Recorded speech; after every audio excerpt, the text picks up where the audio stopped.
Paul Harrell, weekdays from 4 to 6. Learn more at paulharrell.com. Welcome to the program, please. For the second time, I think, ever, we have Mr. Bob Bailey on. Bob, welcome to the program, sir. Thank you for having me. Yeah, so Bob came on a couple of weeks ago when we were doing the Patriots of X746 segment, and since then, there's been a lot of changes. He's announced. He's announced for the vacant seat in the Republican Party, candidate for Senate District 16. And so, Bob, I just wanted to have you on, interview about about this announcement, and just kind of get from you how the campaign's going so far. It's been great. I've had a great time. We're getting a lot of positive comments everywhere we go. I'm hearing the same thing over and over. A lot of people are disgruntled. A lot of people are not happy. I've actually been amazed at the response that we are getting. It's been quite an interesting 2 weeks. I've learned more in the last 2 weeks than I have in the last 30 years. My head's about to explode sometimes. But it's all been good. Well, let me ask you this. What makes you want to get into this race? I mean, what makes you want to get into politics in this day and age? And, what are some of your, big issues, pet peeves? Well, I never even thought about this until several weeks ago. We were sitting around a fire with several of my friends, and we were talking, and we were moaning and groaning about the state of affairs of the government and stuff. And one guy said, you're never going to get change unless you be the change. That kind of hit me pretty good. And I thought, you're right. So I thought I'd give it a shot. And the way I see it, I have nothing to lose and everything to gain if I don't make it. I've met a lot of excellent people along the way, a lot of like-minded people, made a lot of contacts. Really, truly, the reason I'm doing this is I do not believe that my children or my grandchildren will have the same opportunities as I did as a kid growing up. And that's why I'm doing it. Well, you think your kids have the same opportunities that you will growing up? Oh, do I? Man, that's a good question. No, absolutely not. I mean, it's a math problem at that point. I mean, you just look at our debt to GDP ratio and everything else, and it's really scary. You're right. I mean, stuff has got to be done, but you got to have people, and specifically in Little Rock, you got to have smart people. I think in many cases you got to have people who are more committed to the conservative concept of limited government at the state level than you do the national level in some respects, just because I think eventually if there's going to be so many hard decisions at the local level if things were to, spiral out of control at any one point, especially if you look at the national debt, which nobody talks about anymore, that you're going to need people to be able to resist the temptation to grow government or take your liberties away. And I think that's going to be at the local level. But I guess that's my answer. So, yeah, no, I think a lot of people get in because they know their kids are going to have it worse off than they did. I went and addressed a meeting the other day, and I didn't really know I was even supposed to speak until about 30 seconds before the guy said, "Hey, Bob, you want to come up here and talk?" And I'm like, oh, man, no preparation at all. But I started out with, how many people here have grandchildren? And pretty much, as the audience is mostly anywhere from 50 to about 70. Everybody raised their hand. Then I said, how many people believe that your grandchildren will have the same opportunities that you will? Across the board, I got a unanimous groan. One guy said, there's no way in heck. I mean, everywhere I'm asking this question, I'm getting the same answer over and over. Progress is when your kids, your children, do better than their parents do. And we are not seeing that. Yeah. We are not seeing. I'm seeing kids getting out of college with $50,000, $60,000, $70,000, $80,000 in debt.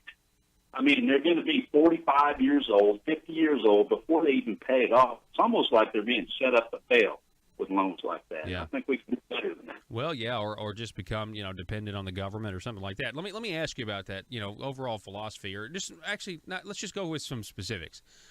So here in Arkansas, we expanded Medicaid under Obamacare, and we have a divide that started in 2013. It exposed a divide within the Republican Party. Did you think expanding Medicaid idea was a good idea? I think Obamacare is basically unconstitutional. That's what I think about Obamacare. I think that's a scam. Where in the Constitution does it give the government the authority to tell you what kind of health care you have to have? Yeah, I mean, it doesn't have that authority. It's certainly not an enumerated power. Well, we have it. Yeah. Do you see a divide in the Arkansas Republican Party right now? I mean, are you aware that it exists, or is it just a phantom thing? No, the more I get into this political stuff, there is a definite divide. You've got Republicans in name only.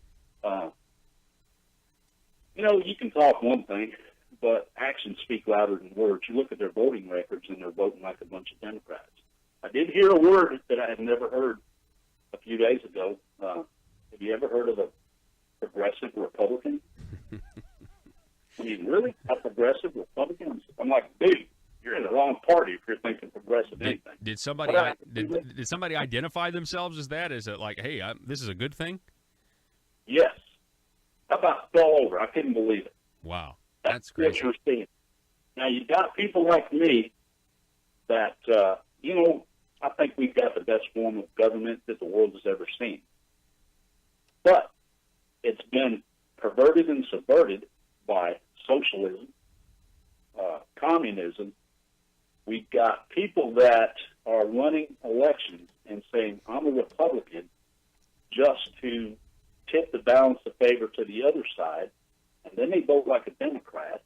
And you've got people like me that I'm a pretty simple guy. What you see is what you get. My yes means yes, and my no means no. I'm not going to shake your hand and look you in the eye and lie through my teeth and tell you that I'm a Republican, and then I'm going to vote like a Democrat. I mean, really? Those are people with no principles, never had any, and that's not who I am. Mm-hmm. I've talked to several senators and representatives today, as a matter of fact. I've been on the phone all day, and I'm hearing the same story over and over and over. There's a lot of disgruntled Republicans. I had a guy, we went to a Jan Morgan meet and greet a couple of weeks ago, and I had a guy that was at one time the party chairman of the Republican Party for Polk County, and he told me, he said, man, he said, he got so disinterested that he actually quit going to meetings. He talked to me, he grilled me, he talked to Jan. He said, you know what, I'm excited. I'm going to jump back into it, and I'm going to tell them what I think. Good. I heard that it was the head cheese that felt like he was wasting his time and effort, and he just quit going. Yeah. Especially with Jan Morgan. She thinks just about like I do. And people are finally coming out, and they're maybe seeing a little bit of hope for the future. And I'm seeing a very big rift in the party. Now, some people may not see that, but I have been amazed. Like I told you, I've learned more in the last couple of weeks than I have ever thought possible. Well, I think, Bob, it's really an issue of direction. And it's like we have a legislative session, a couple of them with the current leadership, and we have tax increases. We have proposed tax increases. We have more tax increases. And it's just like, wait a second, that's not what Republicans are supposed to be about. I mean, I think the divide, the other side would spin it differently, but the divide is over their actions and how they don't match up with what they say that they stood for. Well, exactly. Republicans are supposed to be about a smaller, less intrusive government. But what are we seeing? What are the facts? Are you seeing that? No, nobody's seeing that. You've got government intervention in almost every aspect of your life. We don't need to be told what to do or how to do it. We've got people that are elected that are supposed to keep the government whoop off of us. I mean, I understand that it's a necessary function of government, but they are way out of control and they're way out of balance. And I know it's not a one-man job to try to restore it back to the center, but that's what some of us are trying to do. Mm-hmm. All right. Well, Bob Bailey, I appreciate you coming on the program and letting us know a little bit about yourself. It sounds like you would describe yourself as a limited government person, yes? I am. And you recognize the divide in the Republican Party, and you seem to be on the on the right side, if I were to say so. How can you not recognize the divide? I mean, do you see it? Oh, yeah. And you know what? The other side recognizes the divide. They understand, but they don't want to talk about it. Certainly don't want to talk about it in the mainstream media or, the mainstream statewide newspapers and things like that. I mean, it's, it just – they like to present a unified front. That's this whole thing. They just want you to think that if you've got an R next to your name, then everything's fine. And that's the issue right now that we're having. That everything's not fine. And if you're growing government, it has to be expressed how it's being done and who's doing it. And they don't like the who, because that kind of exposes them. And so, this seat is gonna be in many ways extremely. It'll be telling to see what happens and where we go from here. But Bob Bailey, I appreciate you coming on the program, sir. Is there a place people can go to find out more if they want to know more about who you are? Yeah, we've got a page on Facebook. It's Bob Bailey for District 16 Senator. Mm-hmm.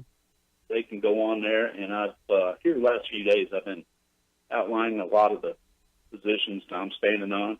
They can just click on any of them and see, and there will be no doubt in their mind where I stand on that. There's a link if you feel like you need to donate to my campaign. There's always we started out at a disadvantage. We got into this late. We're going to go down to Little Rock and file tomorrow.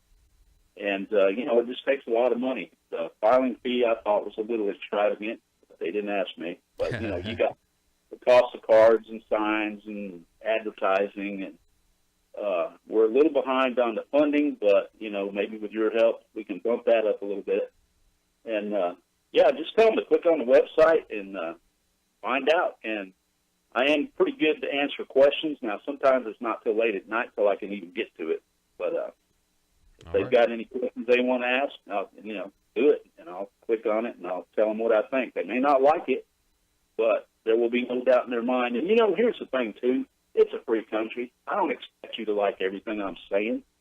But the only dog in this hunt that I really have is the quality of life for my kids and my grandchildren. That's it. That's what it's all about. Mr. Bob Bailey, appreciate it. Republican candidate for Senate District 16. I appreciate it, sir. Be safe, okay? Have a Merry Christmas. All right. Thank you for having me. All right, folks, we're going to take a